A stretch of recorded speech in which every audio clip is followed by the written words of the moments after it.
The Exodus, the great assembly hall of the Galactic Council buzzed with nervous energy as representatives from 47 different species gathered for what would become known as the most shameful day in galactic history. Ambassador Zethkri of the Vorthic Dominion stood at the central podium, his forearms gesticulating wildly as he addressed the crowd. "The humans have become too dangerous," he declared, his translator converting his chittering language into the common tongue. "Their expansion rate is unprecedented. Their military capabilities grow stronger each cycle. We cannot allow them to continue unchecked." Murmurs of agreement rippled through the assembly. The Crystalline Confederacy's representative, a being of pure living crystal named Shardsinger Veltar, chimed in with harmonic tones that made the air itself vibrate. They refused to limit their population growth. They spread across systems like a plague. Ambassador Sarah Chun sat alone in the human delegation section, her weathered face showing decades of diplomatic service. At 63, she had spent the last 15 years trying to build bridges between humanity and the galaxy's established powers. Now she watched those bridges burn. "Honored delegates," she said, rising slowly from her seat. "Humanity has followed every treaty, every agreement we've signed. Our expansion has been lawful, our colonies established in unclaimed systems. We've shared our technology freely and offered aid during the Kethmori plague outbreak." The insectoid Ambassador Zethkri's mandibles clicked in annoyance. "Your species breeds too quickly. Your children ask too many questions. Your scientists probe into matters that should remain untouched. You are chaos incarnate." "We are curious," Sarah replied calmly. "We explore because we seek to understand. We expand because we dream of tomorrow. These are not crimes." But the tide had already turned. The ethereal collective, beings of pure energy who rarely involve themselves in physical realm politics, manifested their disapproval as waves of cold light that swept across the chamber. "The humans disrupt the natural order," their spokesman communicated directly into everyone's minds. "They must be contained or removed." The vote was swift and decisive. 46 civilizations voted to expel humanity from the galaxy. Only the small delegation from the Keeper Archives abstained, their elderly librarian ambassadors remaining silent throughout the proceedings. "You have 30 standard cycles to evacuate all human presence from this galaxy," Zethkri announced. "Any humans remaining after this deadline will be considered hostile invaders and dealt with accordingly." Sarah stood once more, her voice steady despite the tremor in her hands. "We came to this galaxy with open hearts and minds. We offered friendship, partnership, and mutual growth. If you truly believe we are a threat simply for existing as we are, then perhaps it is better that we leave." She paused, looking around the great hall at faces both alien and familiar. "But know this, we leave not in shame, but in disappointment. You fear our growth, our questions, our dreams. In doing so, you reveal more about your own limitations than ours." The ancient keeper delegate, Archon Morthal, spoke for the first time in centuries of council sessions. His voice was barely a whisper, but it carried clearly through the chamber. "This council makes a grave error today. Mark my words, you will regret this decision." Nobody listened to the old keeper's warning. They were too busy celebrating their victory over the human problem. The exodus began immediately. Across thousands of worlds, human settlements received the evacuation order. Some colonies had been established for generations, their inhabitants knowing no other home. Others were research stations on the edge of known space, scientists and explorers who had pushed the boundaries of human knowledge. Captain Marcus Rodriguez commanded the evacuation fleet from the bridge of the UES Determination, humanity's largest colony ship. The massive vessel, nearly 50 kilometers long, housed over 2 million people in its biodomes and hab sections. Dozens of similar ships formed a convoy that stretched across several star systems. "Sir, we're receiving final departure clearances from the last colonies," his communications officer reported. "The new Tokyo settlement is requesting additional time. They have archaeological sites that tell them they have 6 hours," Marcus interrupted. "The council made their deadline clear. We won't give them an excuse to start shooting." Dr. Elena Vasquez, the fleet's chief scientist, studied the data streaming across her workstation. Marcus, we're losing everything. 12 generations of research, terraforming projects that were decades from completion, archaeological discoveries that could have revolutionized our understanding of galactic history. We're alive, Elena. That's what matters now. As the human fleet gathered at the galactic edge, Sarah Shun transmitted one final message to the Galactic Council. We leave as requested, but we do not leave empty-handed. We carry with us our experiences in this galaxy. Both the knowledge we've gained and the lessons we've learned about fear and prejudice. Perhaps someday, when wisdom replaces fear, we might meet again under better circumstances. The response came from Ambassador Zethkri himself. Humanity is exiled permanently. Any attempt to return will be met with the full military force of the Allied Galactic Defense. Do not test our resolve. As the last human ship crossed the galactic boundary, the Keeper Archive sensors detected something troubling. Archon Morthal studied the data with growing concern. Long-range scans showed movement in the dark spaces, between galaxies, ancient signals stirring, vast shapes shifting in the cosmic void. The Devourers were awakening. For eons, they had slumbered in the spaces between galaxies, waiting for the right conditions to feed again.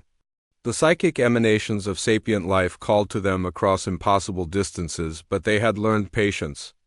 They waited for civilizations to grow complacent, for defenders to become lazy, for unity to fracture into division. The expulsion of humanity had created exactly the kind of weakness they had been waiting for. The Keepers had tried to warn the Council, but in their arrogance, the established powers had dismissed the ancient librarians as outdated relics. They didn't understand that the Keepers had survived previous Devourer incursions by maintaining complete historical records, learning from past mistakes. As humanity's ships disappeared into the cosmic dark beyond the galaxy's edge, the first Devourer scout ships began their approach. They moved slowly, carefully, probing the galaxy's defenses and testing its unity. What they found pleased them greatly. A galaxy divided, suspicious of growth and change, more concerned with maintaining the status quo than facing new challenges.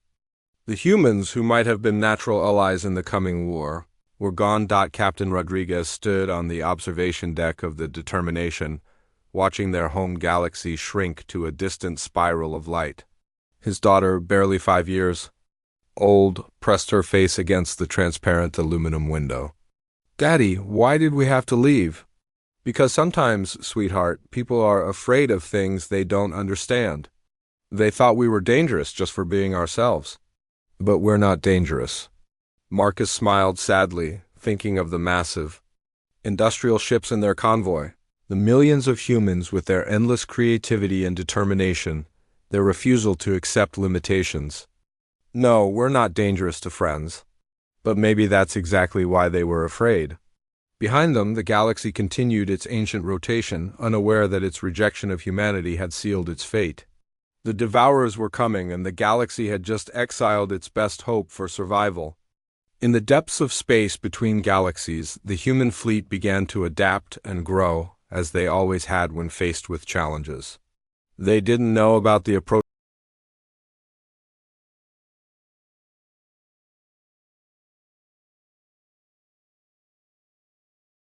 The awakening 23 standard years had passed since humanity's exile, and the galaxy had convinced itself that the human problem was solved forever.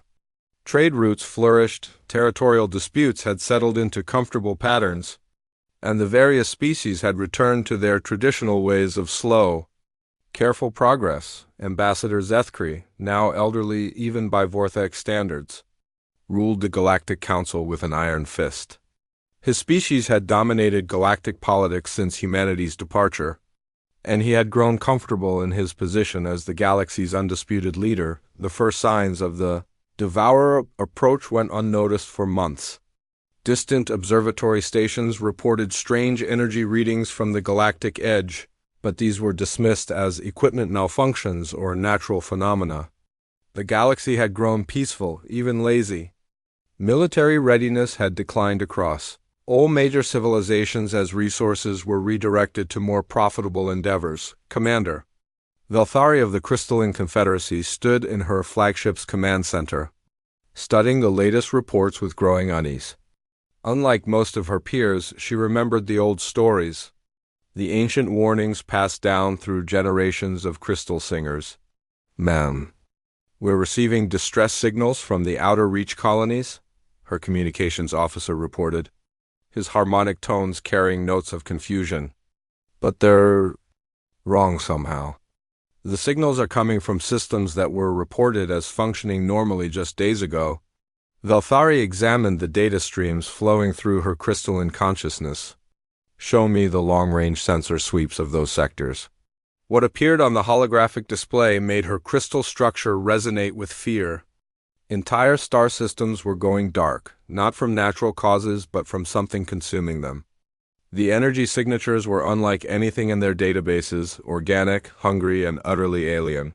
Send an immediate priority message to the Galactic Council, she ordered. We need to mobilize the defense fleets now. But the Council was slow to respond. Years of comfortable routine had made them bureaucratic and cautious.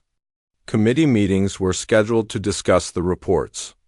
Subcommittees were formed to analyze the data. Debate sessions were planned to consider various response options. Meanwhile, the Devourers continued their advance. The first major colony to fall was New Kethmor, a thriving industrial world with 12 billion inhabitants. The attack came without warning. Massive bioships, each the size of a small moon, emerged from hyperspace and began their terrible work. The Devourers didn't destroy civilizations quickly. They fed slowly, savoring their prey. First, they deployed swarms of smaller organisms that drained the life force from any sapient beings they encountered. The victims remained conscious throughout the process, their terror and despair feeding the creatures as much as their physical essence. Next, they began harvesting the planets themselves, stripping away atmosphere, oceans, and eventually the rocky core.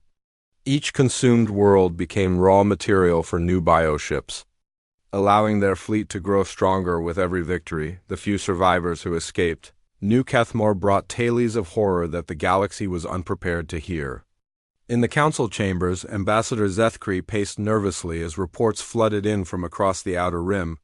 These creatures, whatever they are, they're advancing on multiple fronts, reported Admiral Case of the Ethereal Collective, his energy form flickering with anxiety.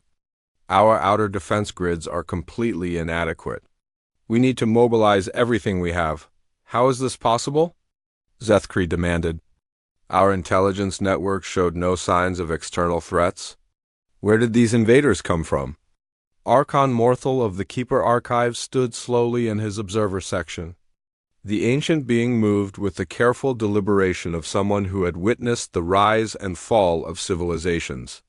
They come from the dark between galaxies as they always have. This is not the first time the Devourers have fed on our galaxy. The chamber fell silent. Even the ambient sounds of translation systems seemed to pause.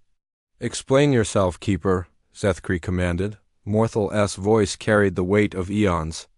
Every 40 to 50,000 years they return. They wait in the cosmic void until our civilizations reach a certain threshold of sapient life, then they come to harvest. My archives contain records of 3 previous incursions. Each time, the galaxy barely survived. Then you know how to defeat them, Admiral Case said hopefully. No, Morthal replied sadly.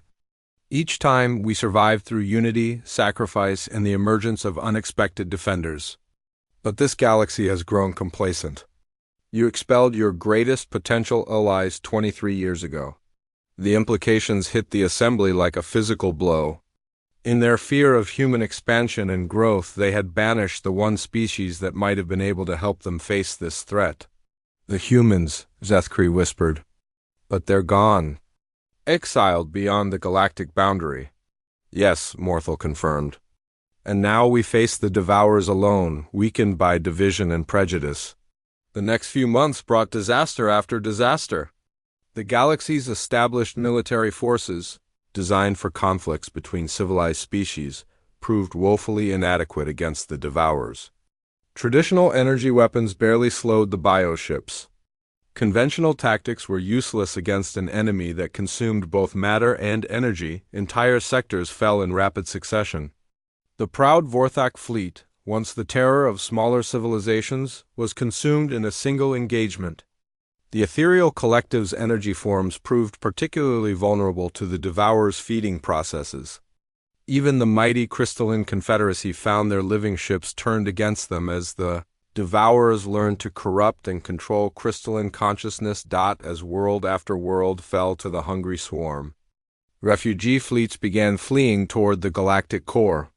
Billions of beings who had never imagined leaving their homeworlds found themselves homeless, crowded into inadequate ships and temporary habitats. Commander Velthari, now one of the few surviving military leaders, gathered the remnants of the galaxy's defense forces in the Nexus system. Her flagship, the Song of Stars, had been modified with experimental weapons designed to disrupt the Devourer's bioenergy fields. It was their last hope for mounting an effective defense. "We can't stop them," she admitted to her assembled commanders. "At best, we can slow them down and buy time for more civilians to evacuate." "Evacuate to where?" asked Captain Dorvac of the Terran successor states, one of the few human-founded colonies that had remained after the Exodus. "The entire galaxy is being consumed." It was then that the impossible happened. Long-range sensors detected massive energy signatures approaching from beyond the galactic rim, but these weren't Devourer bioships. The energy patterns were artificial, technological, and utterly massive in scale. "Ma'am," the sensor operator called out, his voice filled with disbelief. "We're receiving a transmission. It's human." The main viewscreen activated, showing a figure that made the assembled commanders gasp. It was clearly human, but changed. The woman wore armor that seemed to be made of living metal. Her eyes glowed with an inner light, and when she spoke, her voice carried harmonics that suggested significant cybernetic enhancement. "This is Admiral Sarah Chun of the Human Defense Fleet," she announced. "We received your distress signals and have returned to assist in the defense of our former home. Prepare for joint operations against the Devourer swarm." Velthari stared in amazement. "Admiral Chun? But you were exiled decades ago." "How did you—" "We adapted," Chun replied simply. "We grew. We became what we needed to become to survive in the dark between galaxies. And now we're back to help, whether this galaxy wants us or not." As if to emphasize her point, the human fleet materialized out of hyperspace around them. The ships were unlike anything in the galactic database, massive constructs that seemed to blend organic and mechanical elements. Some appeared to be grown rather than built, their hulls pulsing with bioluminescent patterns. Others were clearly artificial but incorporated, design principles that hurt to look at directly. The largest ship defied easy categorization. It was roughly spherical but covered in crystalline structures that bent light in impossible ways. Energy readings suggested it was large enough to house the entire remaining galactic defense fleet inside its structure. "By the ancient songs," Velthari whispered. "What have you become?" Admiral Chun's expression softened slightly. "We became what this galaxy feared we might become, but we never forgot who we used to be or the friends we left behind."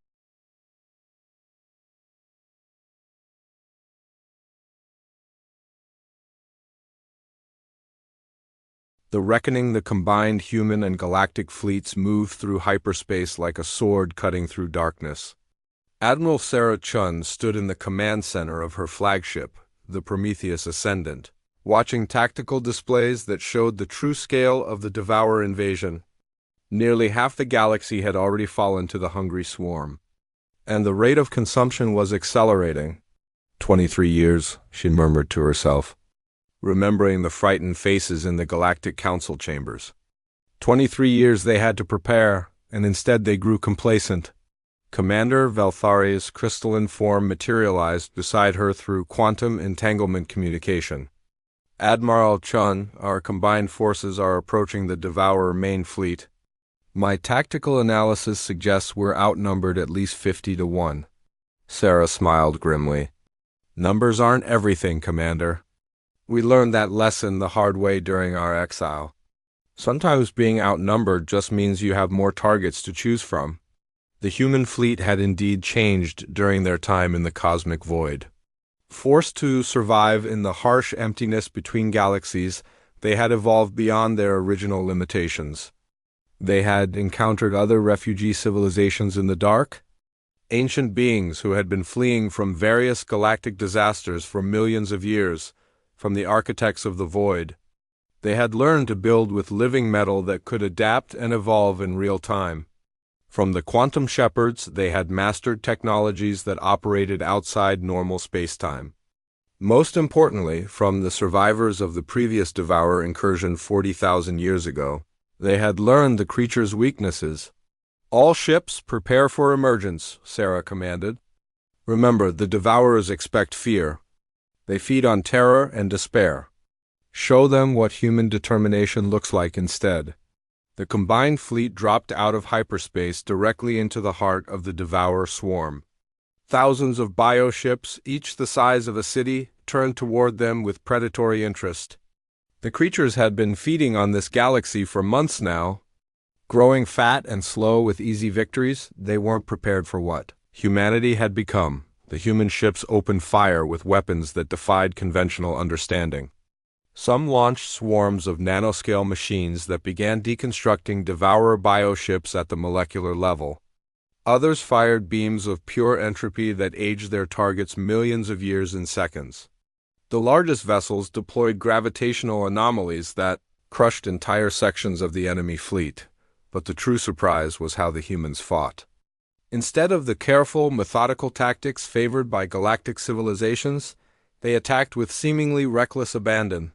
Ships dove directly into the heart of enemy formations, their crews laughing and shouting battle cries as they unleashed impossible weapons. "By the void," Commander Velthari transmitted, watching a human destroyer tear through a Devourer bioship 3 times its size. "They fight like they're enjoying themselves."